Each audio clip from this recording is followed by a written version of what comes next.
Ang content creator na si Awit Gamer, na kilala rin bilang Awit G, ay muling naging usap-usapan online matapos niyang emosyonal na aminin na natalo siya ng tinatayang 69 million pesos sa sugal, at umano'y 55 million pesos dito ay sa Okada, Manila. Sa isang livestream at mga Facebook post, ikinwento niya kung paanong nagsimula ang kanyang pagkakalulong sa sugal, isang 400,000 pesos na taya na agad na naging 6 million sa loob lamang ng 2 oras.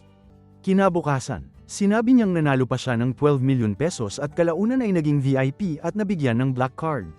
Ngunit hindi nagtagal ang swerte, lahat ay nawala rin. Hanggang sa sobrang natalo ako, masasabi kong higit sa 69 million pesos lahat ng napatalo ko, wika niya habang emosyonal. Sa gitna ng personal na krisis na ito, muling bumangon si Awit.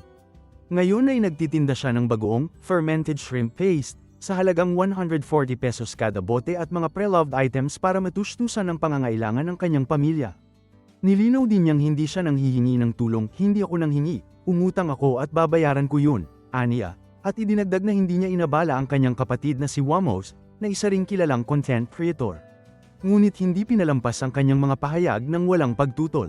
Si Sir Jack Argota ay nagduda sa laki ng halagang sinabi ni Awit, at ayon sa kanya, kinumpirma ng kanyang boss sa Okada na hindi umabot ng 50 million pesos ang pagkatalo ni Awit. 11 million pesos lang daw, ayon sa kanyang Facebook post.